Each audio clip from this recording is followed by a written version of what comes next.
Hey, good morning, girl. Today is the 12th of May, 2019. Happy to be here. So, yesterday, or actually a couple of days ago, I realized that I didn't even come close to answering the theme question of the last video that I produced. And that question was, what was the first movie that I saw in a movie theater? I didn't even address that question in my last hour video. So I figured I'd go ahead and give you the answer to that question. And believe it or not, here's what I think the answer is. Jaws. I saw Jaws. That was the first movie I saw in a movie theater. Now, I may be incorrect.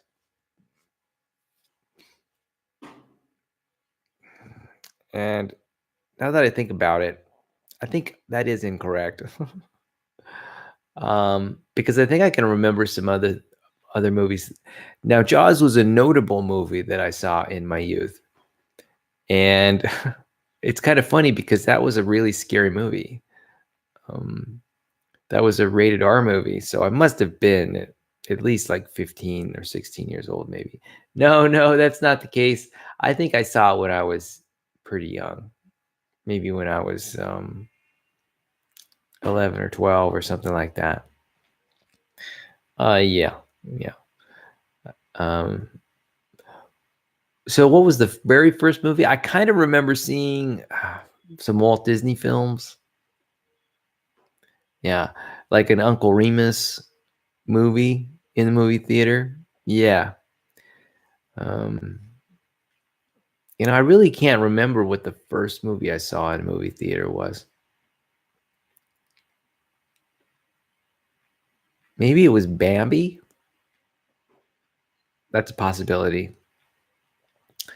So let's see what's going on for me today.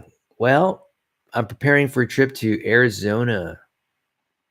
I'm going to be in Arizona for the next 3 or 4 days. And I am looking forward to walking out the door with my suitcase in hand and waiting for my airplane, which will leave later on this afternoon from San Luis Obispo Airport. So that is cool. It's always neat to travel a little bit, even if it's within the country. It's been quite a long time since I've done like some real serious travel using a plane to do it. Plane travel is not my most favorite mode of transportation. I think I most prefer public transportation or, like trains and buses and things like that, and my own private vehicle, my own car. I would guess that most of the time, just driving in my own car, my minivan, is probably the most enjoyable mode of transportation for me. Planes, flying by air. In the news lately, there's been these news stories about crashes happening. I guess that's good news because if plane crashes are happening, that would, in a way, in a fallacious sense, reduce the probability that there'll be more subsequent crashes. I don't know. I don't know how it is. Anyway, I'm going to be on a plane. That'll be fun. It'll be like a roller coaster ride, right? That's right. That's kind of neat that the plane is a relatively short plane trip. I'm also looking forward to going to New Mexico, Albuquerque, New Mexico soon. Like in the next 2 weeks, I'm going to be traveling to Albuquerque, New Mexico and hanging out there for pretty much almost a full week. So that'll be kind of neat. Going to visit family there in Albuquerque, Santa Fe, and Taos. I'm going to meet up with some friends and relatives along the way. I have a friend who lives in Los Alamos.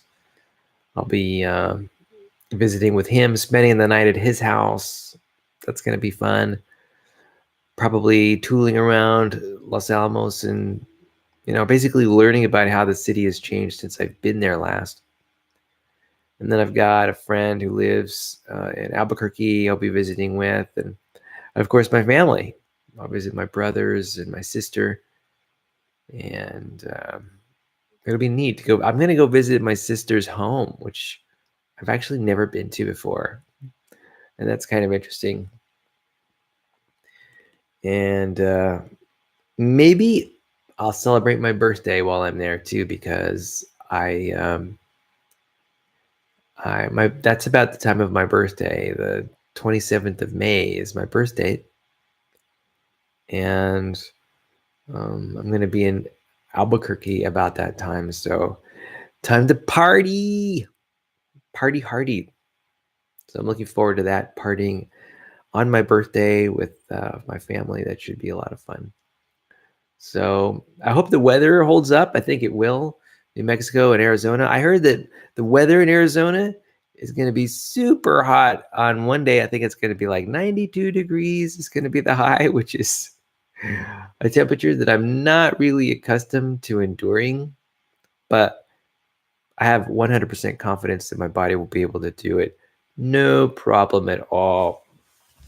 Manage that extra heat very well. In fact, I exercise on a pretty regular basis, basically 5 days a week at the gym, and my body manages my temperature expertly. So I'm really glad about that. One thought I have is that I want to make sure that I don't gain too much weight on this trip. When a person's on vacation, they have a tendency to eat a lot, because food is available. It's available at every stop. It's being offered. It's very easy to overeat, and I'm going to try to put a cap on that a little bit. I want to be fit and in great shape at the end of my trip to Arizona so that I can enjoy and be fit on my trip to visit my family in Albuquerque. So that'll be nice. It's always something of a challenge to keep things like that under control, diet and and fitness. Diet and fitness are elements of people's lives and lifestyle that's, takes some effort to pull together good habits. It's kind of interesting. I work out pretty frequently, and I realized the other day that if I don't work out, I'm not feeling that great. I'm feeling weak. I'm probably feeling just out of sorts. I'm feeling low energy. But if I work out, somehow that stimulates my muscles, stimulates my body, and I get back on track again. So it's definitely a kind of a habit that forms. And it's wonderful. I love it. It's kind of funny too. When a person goes to the gym, they lift weights, right? They lift things that are heavier than life affords them the opportunity to lift normally, like normal living. Normal living is like low key, low effort, low energy for me anyway. But when I go to the gym, it's like, oh yeah, I'm really trying hard. I'm putting forth my maximum effort. And when I return back to real life again, it's just, well, it's not a very energetic, not a very strength promoting lifestyle. Living is easy, right? It's not hard to carry your groceries around or drive around or do chores around the house. But going to the gym, well, yeah, that's another story. That takes a lot of strength and endurance, and so it's kind of funny. My muscles, my system that sort of promotes my capacity to endure exercise is really not exercise in my daily life at all, unless I go to the gym. And so it's really become very important for me to have a gym around so that I can maintain what I have and maintain the good feelings that I have on a regular basis. So it's kind of interesting. I'm thinking about my trip to Arizona and I'm asking myself, well, does the hotel have a gym? And, you know, I want to take my gym clothing along with me. Like I want to take my running shoes and swim trunks, and I want to make sure that I've got some sporty shirts and socks I need to work out. Ideally, you know, maybe even every day that I'm on my work trip. So that has sort of added sort of another factor to my traveling, and it's definitely a consideration. And so I'm looking forward to whatever that gym has to offer. Hopefully it's got some cardio equipment and a pool. That would be nice. I'm really hopeful. Maybe even today. It's probably too hopeful to dream that I might go for a swim this evening at the hotel in Arizona. We'll see. I was thinking perhaps of even going to the pool this morning. And you know what? That actually seems pretty realistic because I seem to be pretty focused this morning in my preparations to travel to the airport today. Anyway, I don't think I will. I tend to be rather conservative when I am preparing to go to the airport and hop on an airplane. I'm definitely focused on making sure that I'm on time, and maybe even a little bit over focused on making sure that I'm there on time where I need to be. It's kind of funny. I definitely don't want to miss my plane. I've missed planes before. It doesn't happen very often. In fact, maybe it happened once. Yeah, I think I might have possibly missed a plane before. Certainly, that's never going to happen again. It's kind of funny. It's no fun. Yeah. So let's see what else is going on in my life.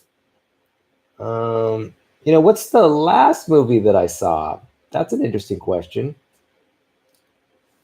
Well, I have seen a movie recently, and it was about Emily Dickinson, the poet. Yeah, it was I guess it was kind of a political documentary, mostly a documentary, I suppose. And it featured an actress who I really love. Molly Shannon is her name. She's an old SNL Saturday Night Live actress, a comedian. Man, is she so funny. Of course, this role was quite dramatic. Emily Dickinson was apparently very, very serious. And anyway, it showed lots of different sides to her personality. And, I take that back. I'm not so sure that I could necessarily think of Emily Dickinson as super serious.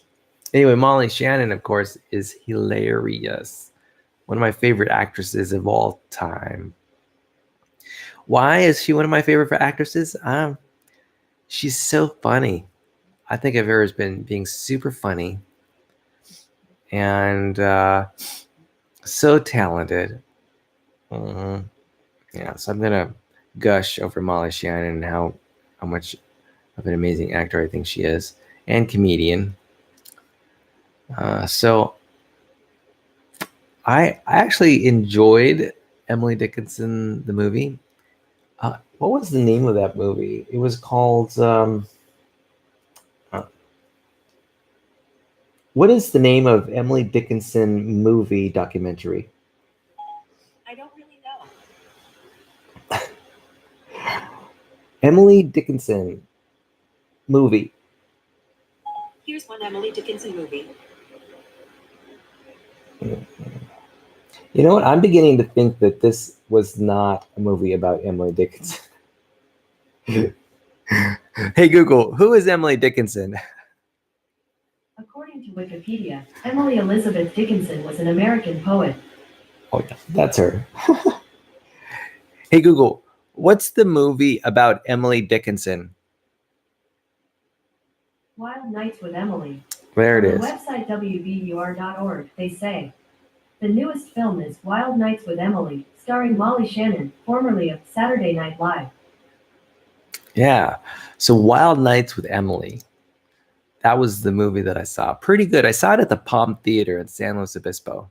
You know, it's kind of funny. I don't know if you realized, but I just checked two um, uh, for this movie to find the title of it. I used two artificial intelligence voice assistants. I used Siri and I used Google to do it. I used the Apple product and the Google product. Um, a voice assistant technology, artificial intelligence technology. And it took me a couple tries to get it, but I eventually got the title of the movie that I wanted. And it's kind of interesting how that I do that. I can move between one artificial intelligence tool to another artificial intelligence tool. And I'm speaking about you in your future right now. You know, if I don't know if you have an interest in computer programming, but let me tell you, I have a feeling that artificial intelligence is going to be big. There's something about it that is just, well, I use artificial intelligence 20, 30, even 40 times a day. For me, using artificial intelligence on my computers and on my cell phone is a regular thing.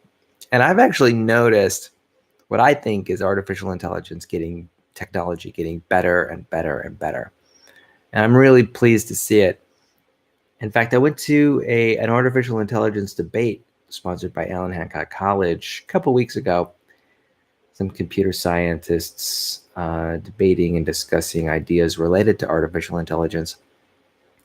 I'm really stoked about its potential and its potential to sort of get infused into all aspects of our lives, from playing video games, making financial decisions. And at this point in my life, I'm actually seeking out more sources of artificial intelligence programming so I could raise the quality of my life. And it exists in so many ways. For example, when I use Google Maps, I'm pretty sure that Google's infused Google Maps with some sorts of artificial intelligence that just make it easy for me to move around town and drive around with my GPS. So anyway, I'm pretty excited about artificial intelligence, and I think it's definitely going to be the wave of the future. And I have a feeling that in the future, people will be interacting with artificial intelligence 50, 100 times a day, and maybe even more than that. Oh, yeah. That may be even a slow day for artificial intelligence. I don't know.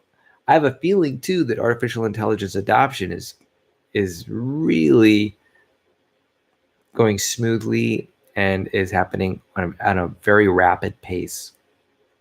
I mean, Amazon.com already has an artificial intelligence agent. Although I don't think I've used it more than once or twice. And then I also know that Microsoft has what is it? Alexa? Yeah.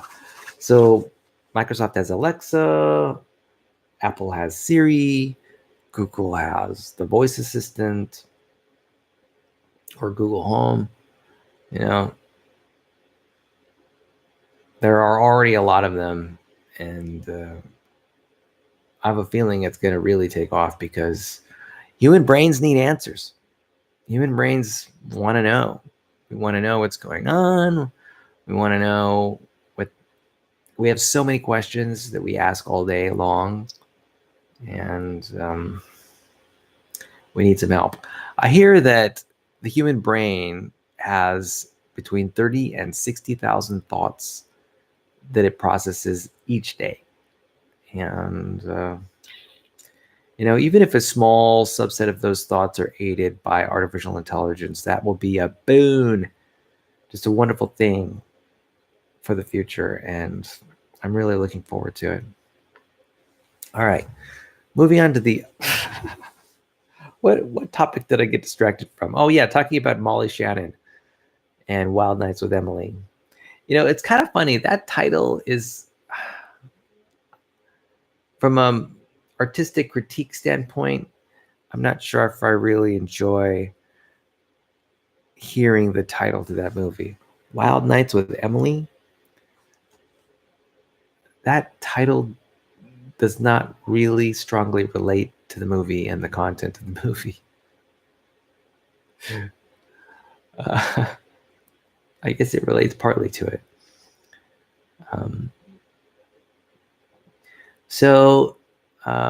I actually have a book called The Complete Works of Emily Dickinson, and I have on many occasions enjoyed her poetry. And in fact, I've got this background task that I've been doing, and that is seeking out poets that I really enjoy reading. And I'm still on the search. Emily Dickinson was just one notable poet that I've been tracking to sort of see, which poets I enjoy reading. And I'm still seeking out who my favorite poet is. For me, there's not one favorite poet right now. And I really am seeking one out. There's a lot of good resources on the internet. There are websites devoted to poetry. There are also software apps available on people's smartphones that you can download that have giant depositories or repositories of poems that one can read that are organized into categories and themes. And it's really wonderful, the amount of poet resources that are available on the web and on your smartphone. And I regret to say that I have not found a favorite poet yet. So I am continuing to look, and I really hope to find one. I would love to find a poet that I enjoy reading just for the sake of reading them. Now, I have authors of books that I enjoy reading just for the sake of reading them. Recently, I've been enjoying J.K. Rowling's book, Harry Potter and the Half-Blood Prince. And I've mentioned this before. Let me tell you, J.K. Rowling is an ace at writing. She is so good. I just revel in her storytelling ability, particularly lately. I especially like listening to the audiobooks, J.K. Rowling's audiobooks of her Harry Potter series. While I'm driving, I can imagine the story unfolding before my eyes, or at least unfolding before my mind's eye. And I'm really sort of captured by the scene. J.K. Rowling is definitely an expert at putting together an environment and even dialogue. Now, I must say that her characters are not the most admirable characters. Like, for example, I know it appears at first that Harry Potter might be the hero or the hero or the protagonist of the books, and he certainly is the protagonist, but he doesn't necessarily display the virtues of a hero all the time. In fact, Harry Potter is very fallible, and his actions are actually quite upsetting. I'm rooting for Harry Potter to survive and thrive and win, but he makes it very hard sometimes. It's kind of interesting. I almost think of Harry Potter and Hermione Granger as being real people.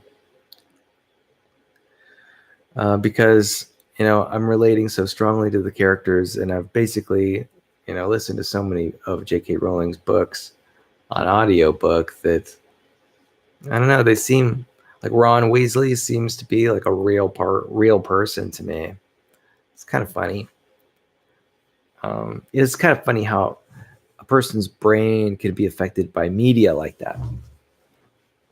It's not that surprising, I guess.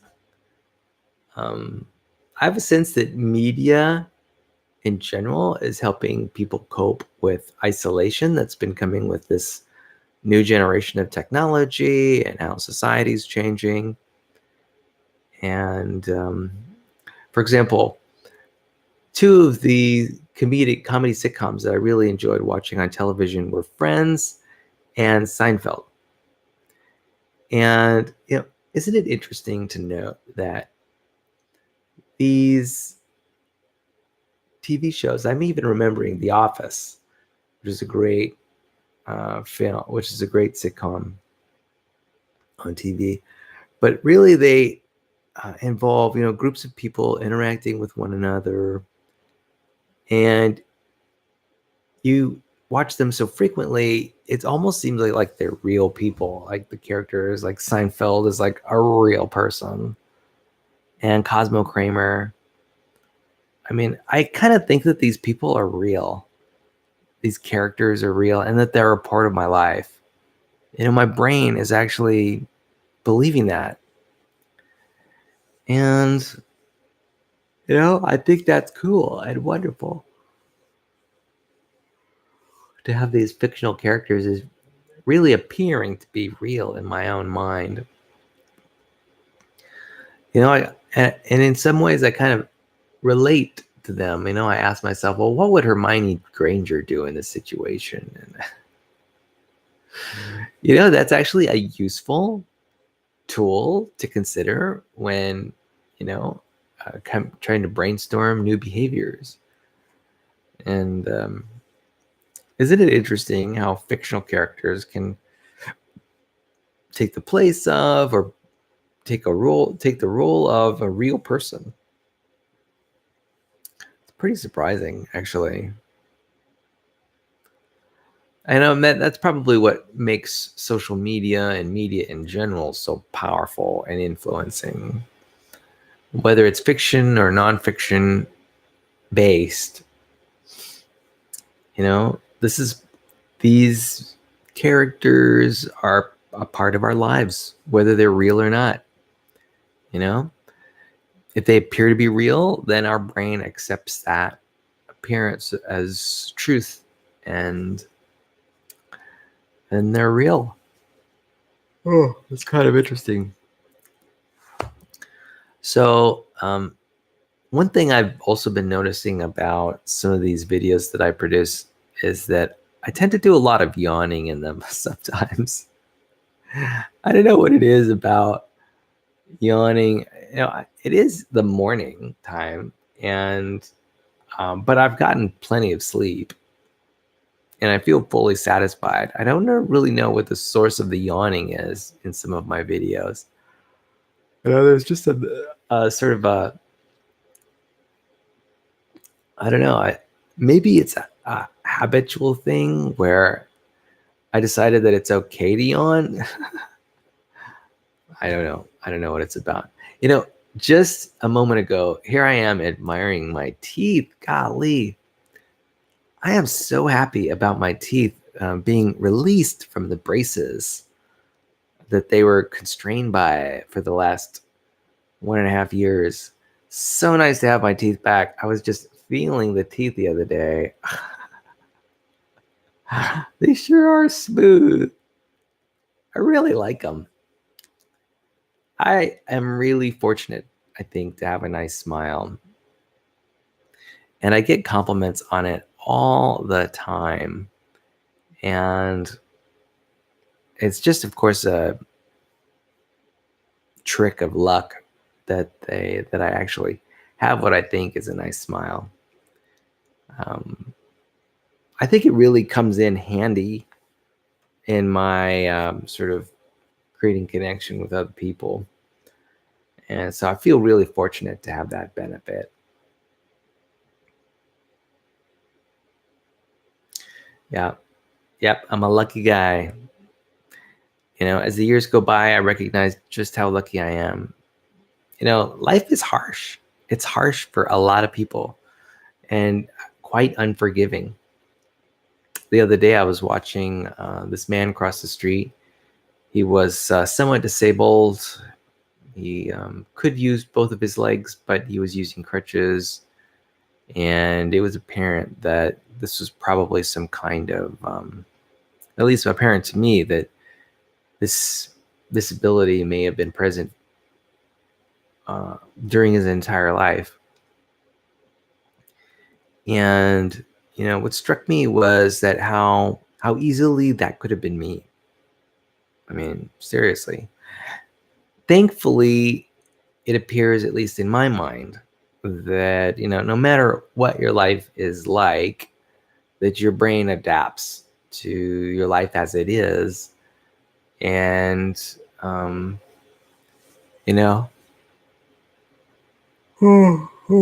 you're not necessarily at any disadvantage necessarily from an emotional living standpoint. And I'm so glad that the brain is that plastic and that malleable, that willing to make adjustments. I guess that's how human brains have had to be. They're super good at adapting. And it just takes a few months.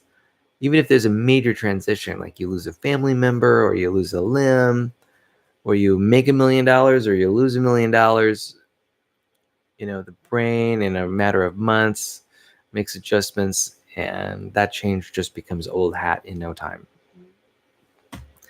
So thankfully, that is the way it is. Sometimes I think about the hedonic treadmill as being a problem, but I think the existence of the hedonic treadmill, in essence, is a real great benefit. Our mind is always adapting. So no matter what level of happiness that we achieve, in a short while, what happens is we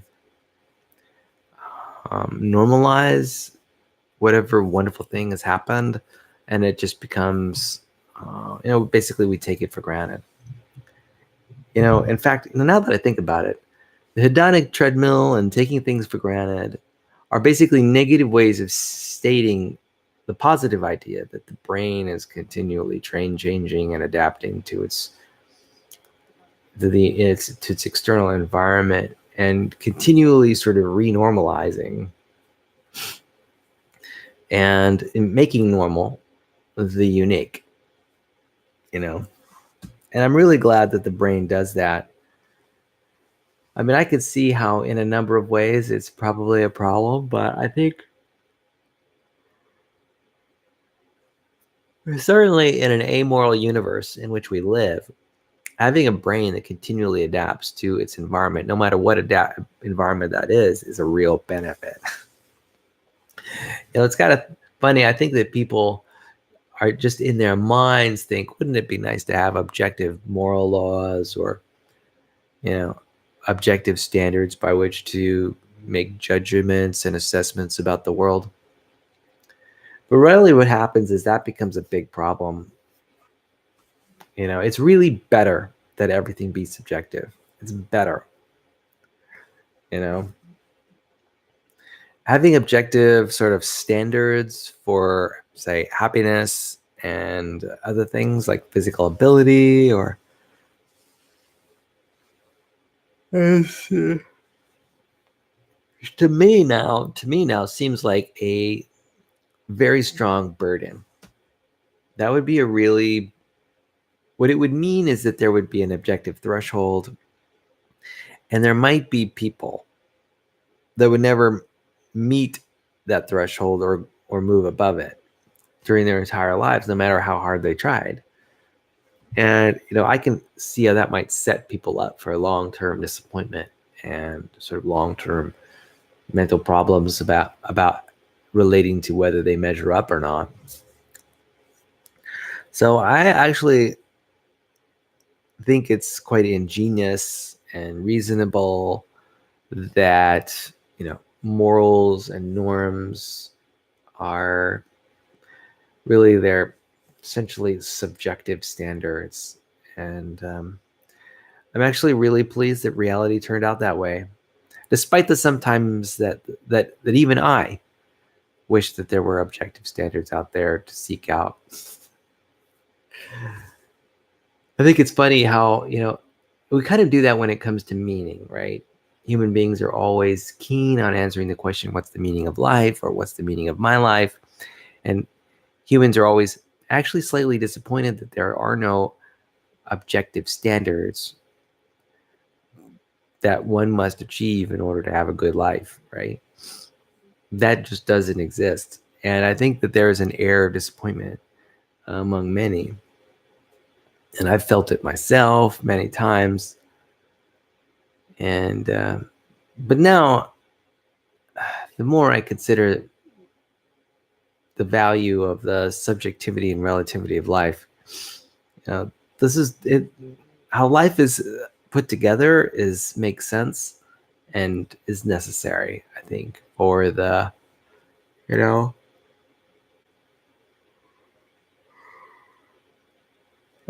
the best, the best outcome. What's great, what that means to me is that like a paraplegic or a quadriplegic can have a fully meaningful and satisfying life filled with accomplishments and happiness and joy, despite not being able to use their arms and legs. That's the hedonic treadmill in action. That's the amazing story of the subjectivity of morality and ethics and values, as opposed to an objective standards for morality and values. So, I mean, that's the wonderful story behind it. Is that anyone can enjoy their life, no matter how it's put together, no matter what the shape of their body. They can have a full life. And that's great. I love the sort of egalitarian nature of that.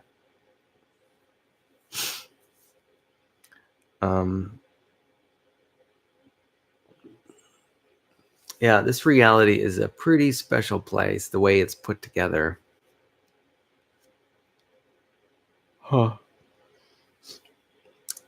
It's kind of interesting how I sort of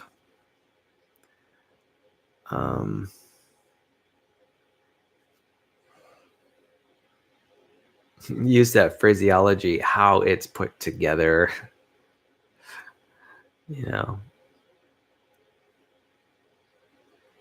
Well, anyway. So let me see. What question would be reasonable to answer now? What's something new that we can address?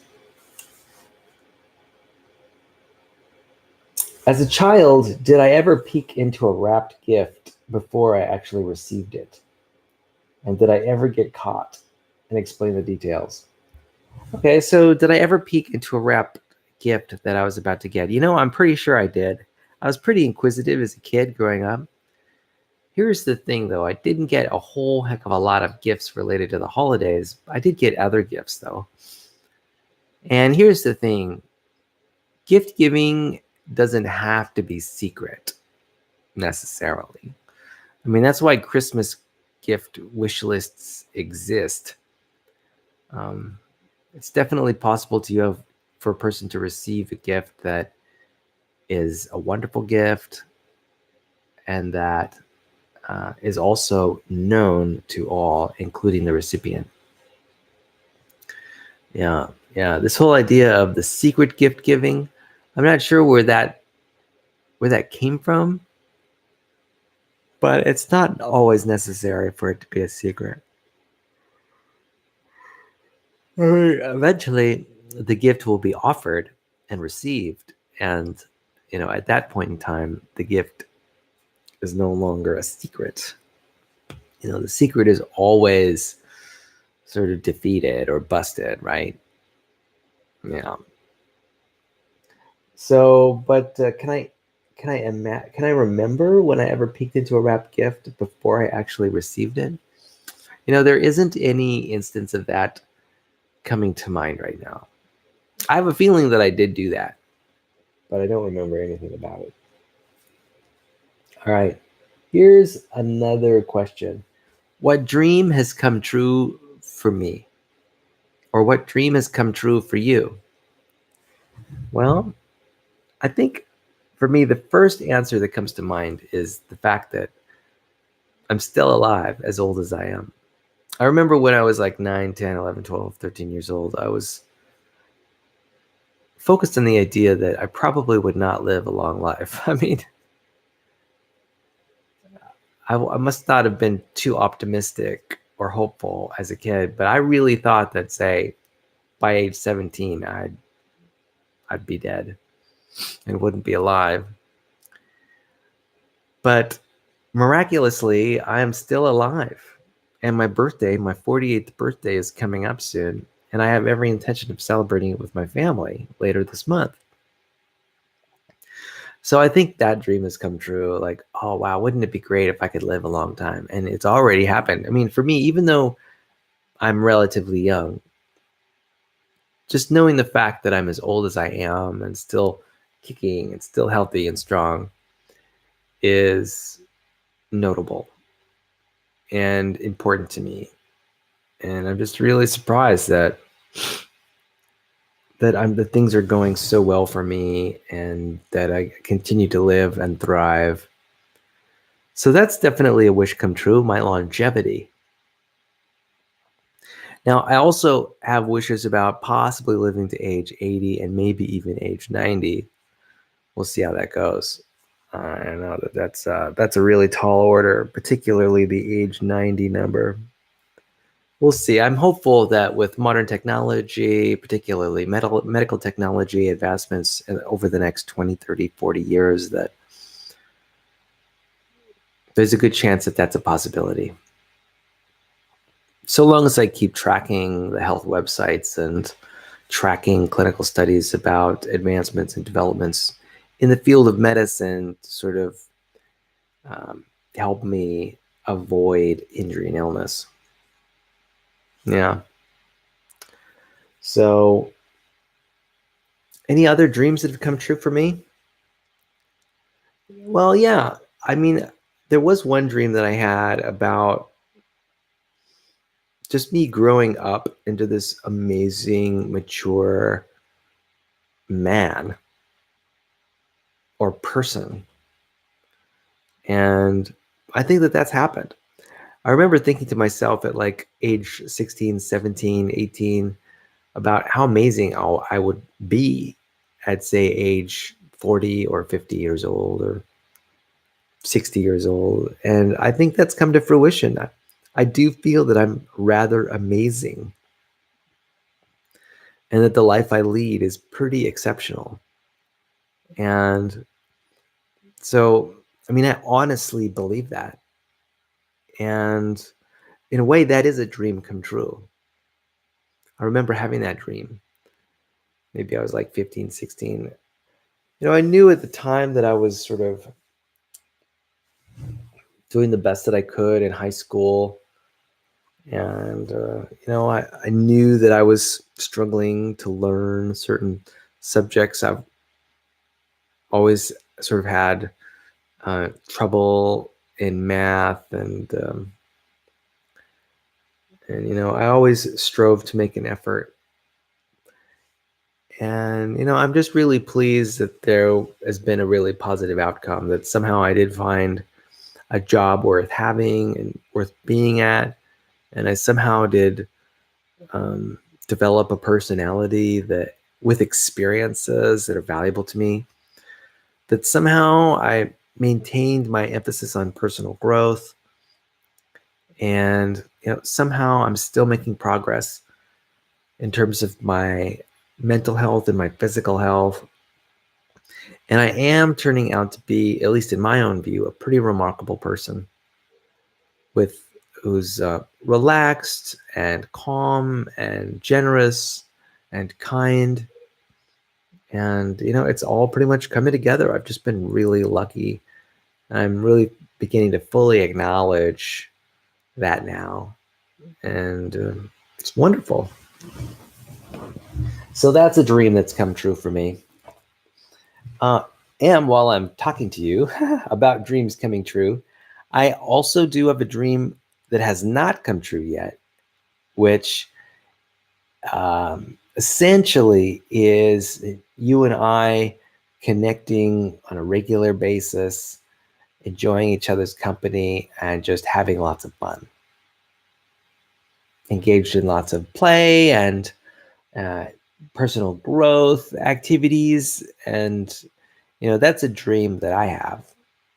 Sort of in a really tight partnership with you, sort of father-daughter partnership. And it hasn't quite come to the fruition in the way that I wish. But, I'm hopeful about the future. I'm pretty optimistic. I think that as you grow older and mature, and begin to recognize the value of and benefits of a sort of coordinated connection between you and I, as you recognize the importance of that we'll grow closer and we'll be less separated. And I'm really hopeful that that'll happen maybe even this year. I'm such an optimistic person. I actually was quite hopeful that it would have happened last year and the year before and 5 years ago and 6 years ago. I've always thought that it was going to happen, like that it was right around the corner, that change would eventually take place. Quite hasn't happened yet. That's okay. I'm willing to wait. The reward in my mind is going to be strong enough and important enough in my life that, I don't know how long it's going to take, but, I am going to continue to sort of make myself available for it, make myself open to it, and, continually work to sort of achieving that personal dream of just our continued connection and our improved connection with one another. All right. So what's another question? Have I ever suggested an idea for change that was adopted? What was it? As a matter of fact, this happens all the time. Yeah, a lot of my ideas get adopted. Sometimes it surprises me. Like I'll come up with a set of ideas, present them, and then they're immediately implemented by people around me. It's like, whoa, that was fast. It's like a whirlwind. And in fact, that's an experience that happened to me lately.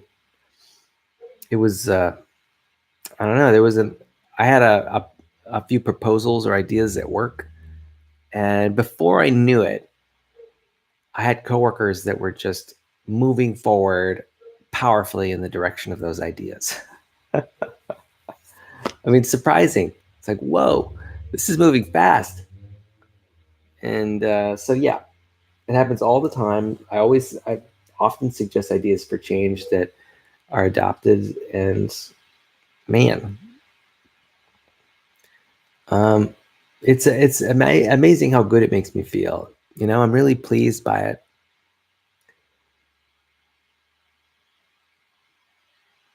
So here's an interesting question. What new thing did you learn in the last week? What new thing have I learned in the last week? So today is Sunday. So what did I learn between today and last Sunday that is notable? I'll just mention a few things. Well, something that I'm working on right now is just some ideas related to personal growth. And these ideas really are essentially about emphasis. I've learned about saying this phrase repeatedly in my mind, and that is, how is this helping? Or is this helping? Is this thought helping? I think that's a really great approach to sort of your thinking, to helping make sure that your thoughts are consistent with your values and goals.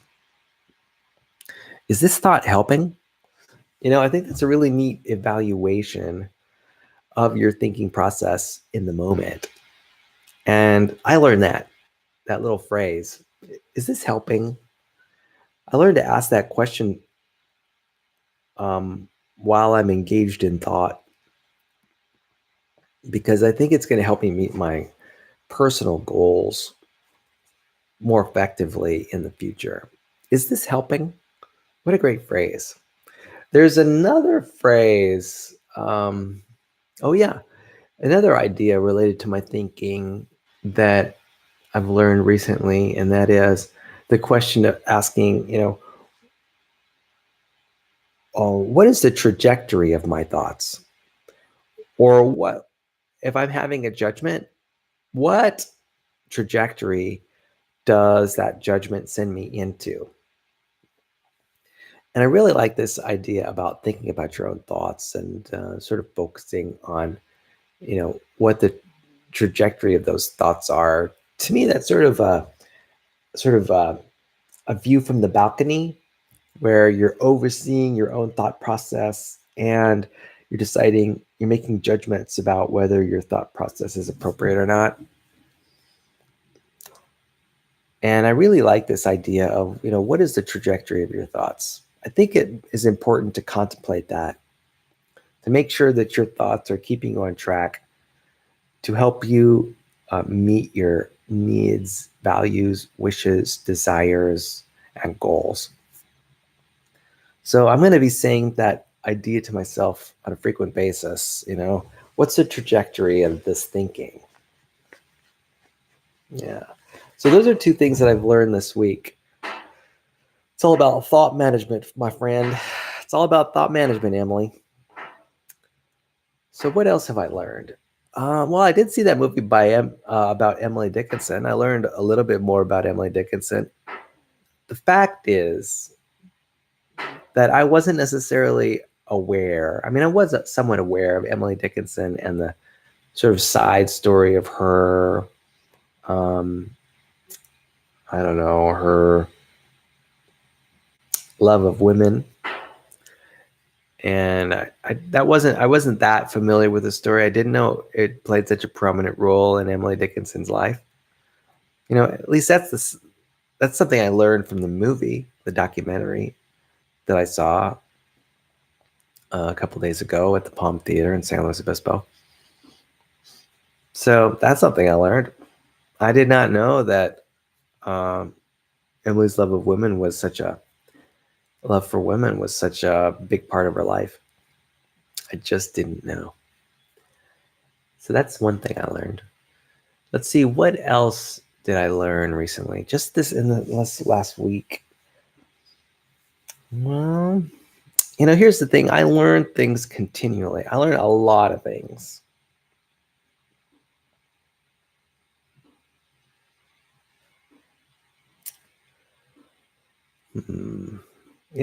I also learn a lot of trivial things.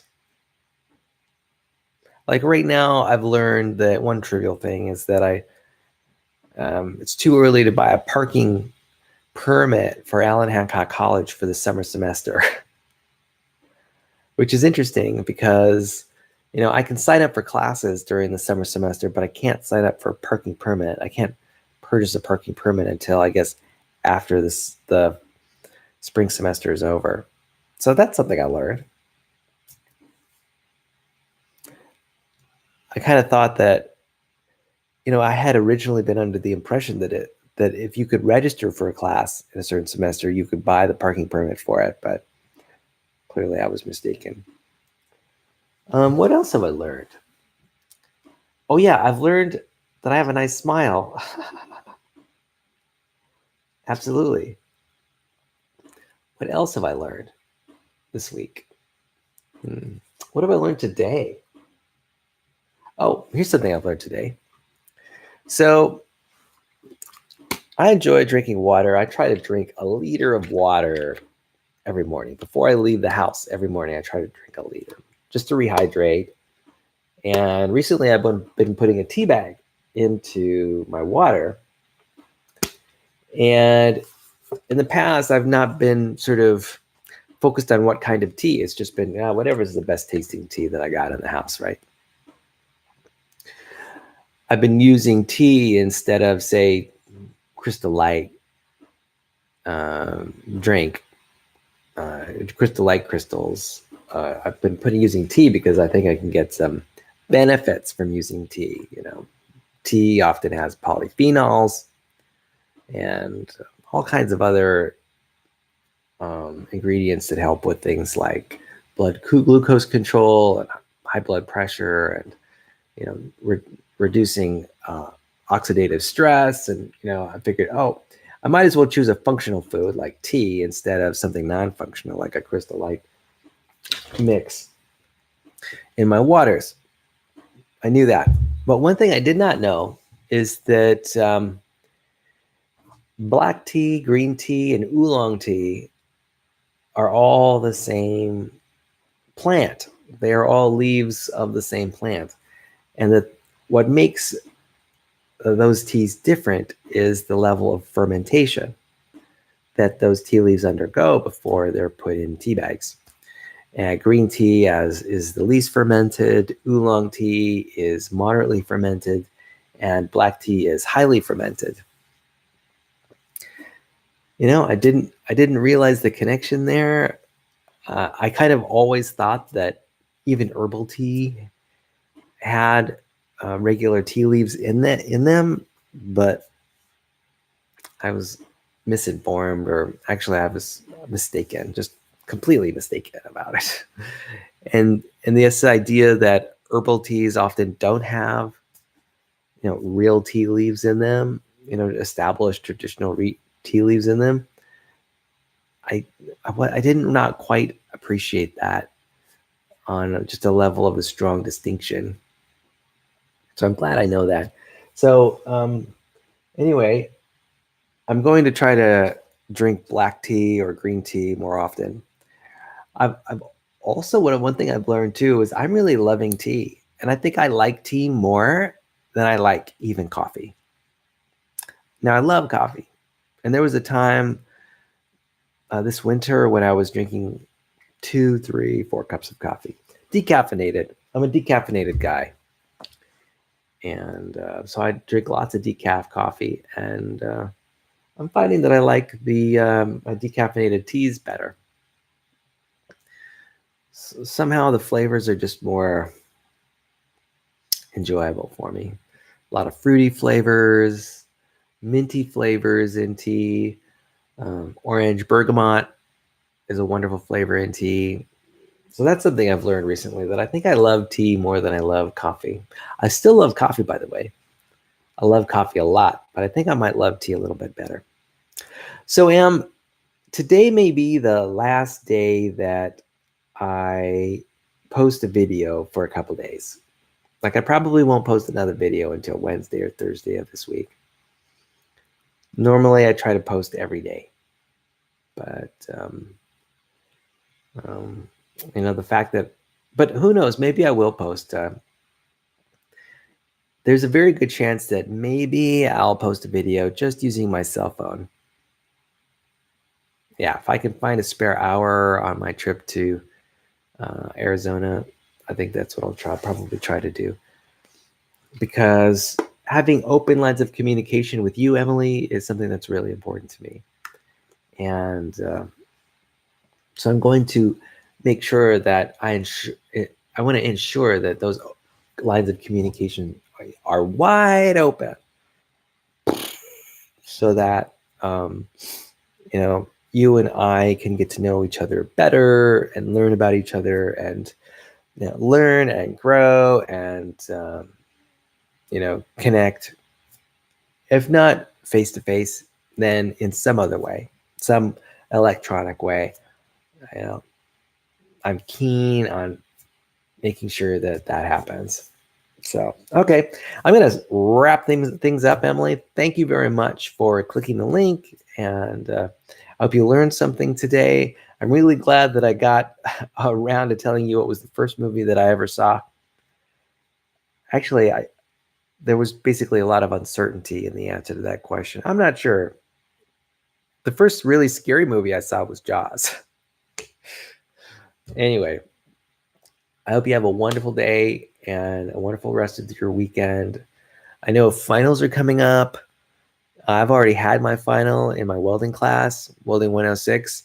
Pretty sure I got an A+ on that exam.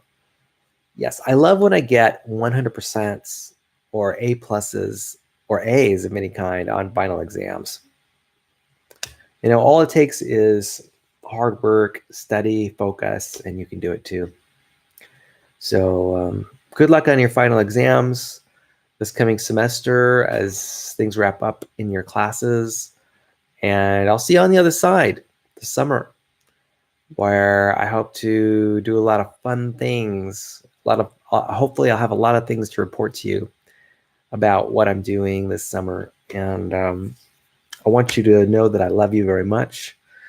I'm absolutely committed to our relationship.